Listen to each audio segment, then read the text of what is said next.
नमस्कार प्रिय किसान भाइयों और कृषि से जुड़े हुए सारे हमारे अभ्यर्थी, आपका हमारे चैनल कलम से किसान तक पे सभी का स्वागत है। आज जो चर्चा का विषय है वो हमारे स्टूडेंट्स के लिए बहुत महत्वपूर्ण है। आज हम एक फैमिली के बारे में जानेंगे। उसके अंदर में एक जो है ये अरहर का जो है पौधा आता है, उसके बारे में जानेंगे।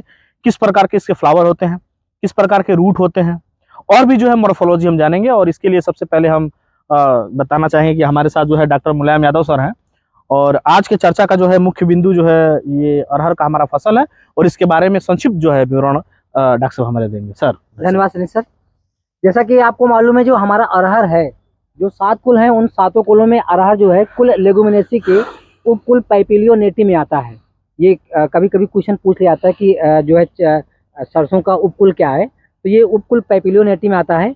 इसके अगर हम पौधे के हैबिट्स की बात करें तो इसमें जो है मूसला जड़ पाया जाता है, जिसको हम लोग टैप रूट सिस्टम कहते हैं।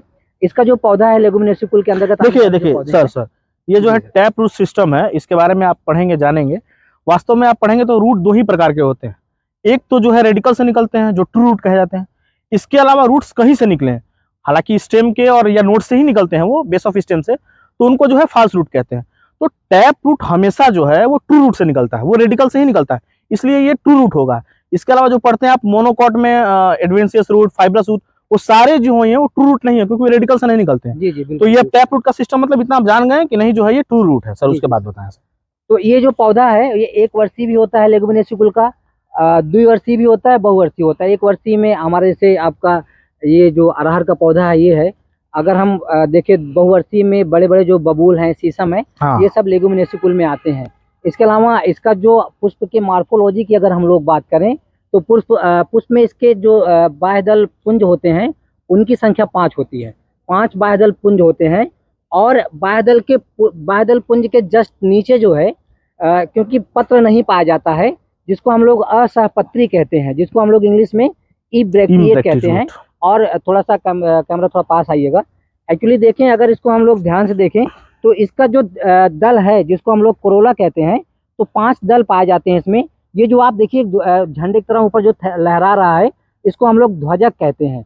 एक ध्वजक होता है, ध्वजक एक ही होता है। इसको हम अगर निकाल दें तो उसके बाद दो जो है, दो देखिए दोनों साइड में, एक ये है इधर और एक इधर, ये दोनों जो है नौतल होते हैं। 2 नौतल होते हैं।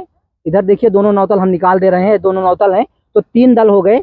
उसके बाद 2 कील होते हैं। कील जो दोनों होते हैं वो आपस में इस तरह से जुड़े होते हैं जैसे लगता है कि ये एक ही है, लेकिन अगर इसको हम सेपरेट करें तो ये आसानी से 2 भागों में यहाँ से जुड़ा हुआ होता है, अलग हो जाता है। तो जो कील होते हैं, कील आपस में जुड़े होते हैं, तो ये 5 होते हैं टोटल दल। अब उसके बाद अंदर हम बात करें तो ये एक संघीय होता है। एक संघीय का मतलब इसमें जो है संघ मतलब जैसे जिसको हम लोग कहते हैं ओवरी, एक ही होता है। और इसमें जो स्टेमेन होते हैं, स्टेमेन की संख्या जो है 10 होती है। एक आप ध्यान से अगर देखेंगे तो एक स्टेमेन यहाँ से एकदम नीचे से आके यहाँ आता है, लेकिन उसके अलावा 9 स्टेमेन जो है इसके शीर्ष पर जुड़े हुए होते हैं। एक स्टेमेन सर एकदम बेस से ही निकला हुआ है, और जो है उसके बाद 9 स्टेमेन जो है ऊपर शीर्ष पर लगे हुए होते हैं। तो कुल 10 स्टेमेन होते हैं। और क्योंकि ये 10 स्टेमेन करके 2 संघ बनाते हैं, एक यहाँ पे होता है, एक यहाँ पे होता है, जिसको हम लोग कहते हैं द्विसंघीय दशा। अगर हम अंडाशय की बात करें तो इसमें अंडाशय एक होता है, इसको एक अंडपी कहते हैं। और ये एक ही अंडाशय होता है, इसलिए दूसरे से जुड़ा नहीं होता है, इसलिए इसको हम स्वतंत्र अंडपी भी कहते हैं। तो ये जो पैपिलियो अरहर है, चना है, मटर है, ये हमारे जितने भी सर कुल में पौधे आते हैं, ये लेगुमिनेसी कुल के उपकुल पैपिलियोनेटी में आते हैं। जो हमारा लेगुमिनेसी कुल है ये 3 उपकुलों में डिवाइड किया गया है, मिमोसॉइडी, पैपिलियोनेटी, और उसके बाद एक कुल और है जिसको हम लोग सीजलपोनाइडी कहते हैं। तो ये सर 3 कुल है।